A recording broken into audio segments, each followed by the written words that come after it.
Good morning, everyone, and welcome to the weekend update. I'm going to start, as I usually do, with the Dow daily chart, pushing new highs again. But as you've noticed, especially this week, we're seeing more of the action going into the boring Dow stocks. And it is very, very random action out there. Typical summer doldrums, volumes kind of dried up. We're seeing the snooze caps run. We're not really seeing peer plays move.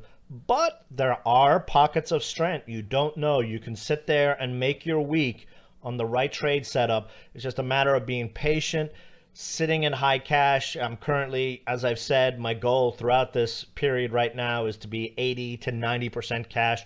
I'm around 80%, I believe, right now, and just play whatever action shows up. If we look at the Dow transports, however, this is the Dow transport stocks now.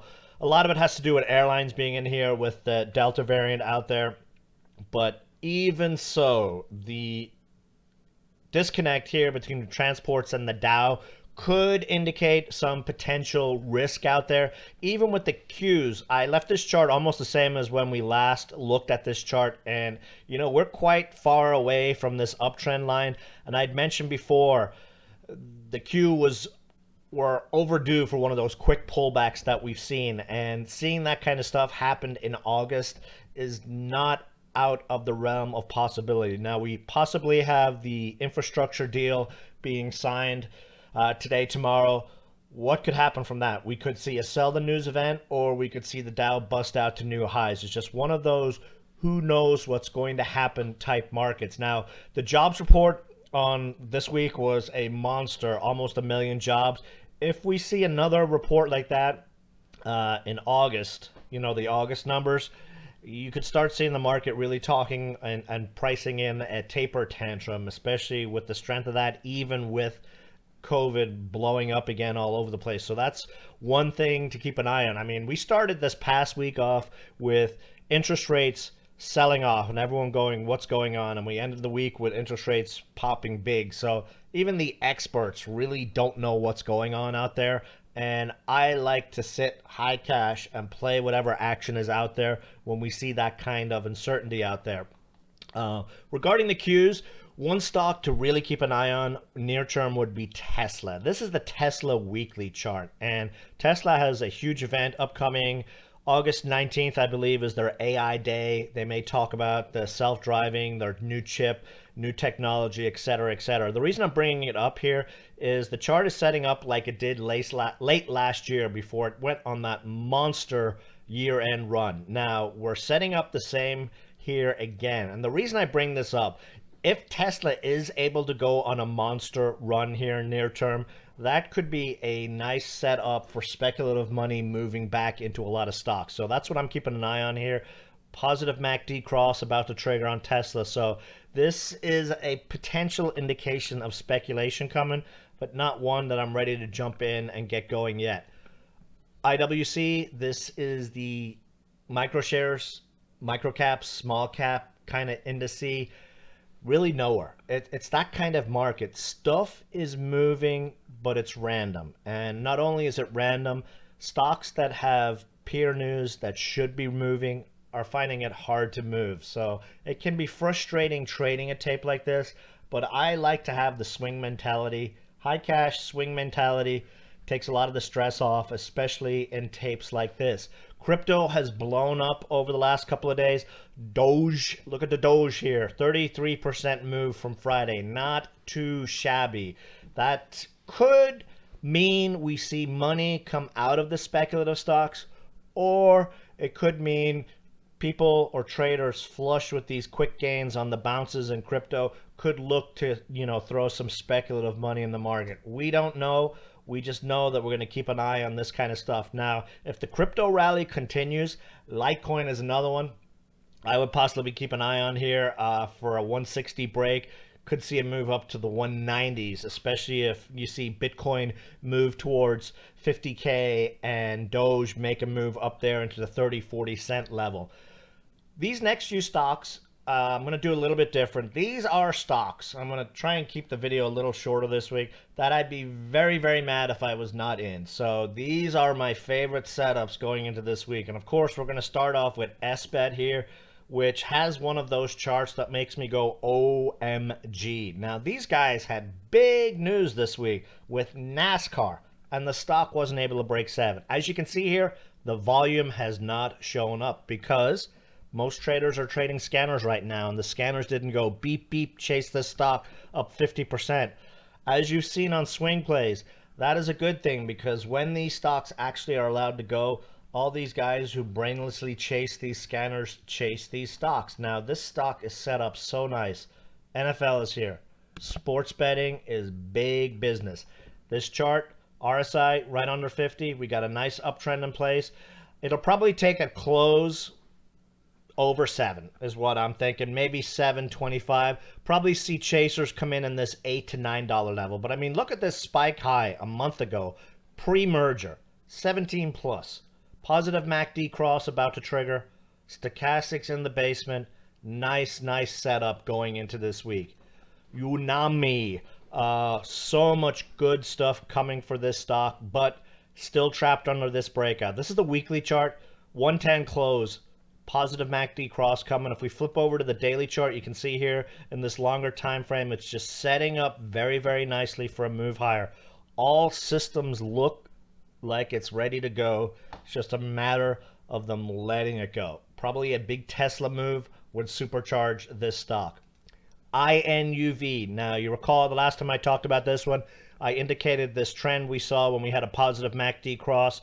One should trigger tomorrow. Now, there's doing a lot of work, which is not a surprise. All the moving averages are right here. As you can see, 83, 84 cents, all these moving averages. So the fact that it's chilling in this area is not a surprise. Push up through 90, and we could be looking at a nice little move here on this one near term. This is the weekly chart on INUV. And for those of you that remember trading this stock late last year, similar kind of action, just back and forth, wouldn't go. Finally got that MACD cross, and that's when the stock got supercharged and went on that huge 400% move over the course of a couple of months. We're setting up again right here on the weekly chart for a similar kind of move. That break over 1 and then 110 plus, and I'll be eyeballing this $150, $2 range on this stock. ELTK. I'm not exactly sure what the date is going to be, but earnings should be based on previous years in the next few days. These guys are a profitable chip stock. It blows my mind when I see the types of garbage stocks going on huge moves when companies like ELTK that have been posting profits are sitting here. What's it going to take to break out?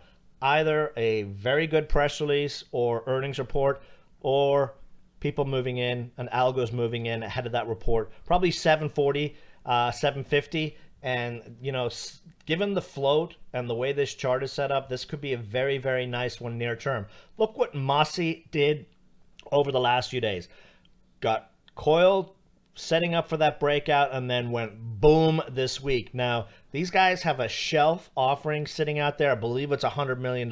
So that is why this is a free position for me right now. I'll let them, you know, take it as high as they want to, but I've put some profits in my pocket right now. PHUN, crypto play. Now this, I believe, is one of the cheapest Bitcoin plays out there. As I mentioned on Friday when I was researching this one for crypto plays, because that was the action on Friday, I reread the April press release where they said they were going to be buying Bitcoin. I never knew that these guys had a partnership with BitPay. That's actually pretty big in my eyes. This is a Bitcoin play. Not that they're taking payments in Bitcoin. This is a Bitcoin play if you go back and read that press release. 50 days, 126. 200 days, 138. Cheapest Bitcoin play I've seen out there. Takes a lot of volume to move this one, but the chart looks really good, and it's setting up for a very nice move near term. INDP. This is NTEC. Merger is over. Offering is done. This was at 17 pre-merger, has come right back down. I used the example of MLND, aka TPST. Similar thing. Changed, did its merger, came all the way back down, and you remember that big move from 10 to 41. We are almost in the same period for this stock as well for a summer type of move. So this is a stock that could do very, very well in the near term. Pennies have been very active in the last few days. SONM is setting up for a nice little breakout move here. You can see this 46 to 48 cent resistance level. Chasers and scanners, 50 cents. 50-day moving average. The scanner will go beep, 50-day chase. That's usually what would happen. And a potential magnet on this one, if that happens, would be a move up to the 70-cent area.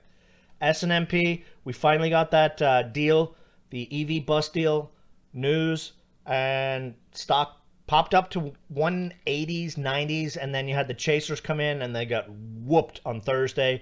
They pulled the rug out from underneath them. But if we look at, this is a monthly chart here. Monthly chart looks great. This stock reminds me a lot of MMAT, aka Torch, TRCH. Similar kind of action, except I think these guys have bigger potential than what MMAT does. Infrastructure play, huge money, $5 billion or so in the infrastructure deal for EV buses. This should be a nice little play once that deal finally gets signed into law.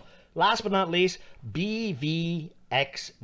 This is a stock about 2 weeks ago, jammed, low flow play, up to 4+ on news, expectations, possibilities regarding Israel building their own COVID manufacturing plant. This company is an Israeli company that has been tweeting, doing videos, and putting these links on their website regarding that. So they're possibly hinting at us with news coming.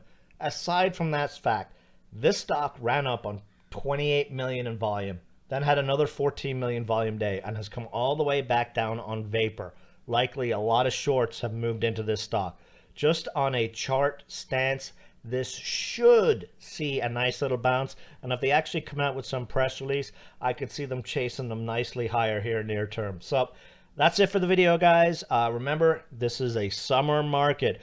This is a market where I'm sitting pretty high in cash and taking each day as each day comes. So enjoy the rest of your weekend, and I will see you all in the chat room tomorrow. Bye.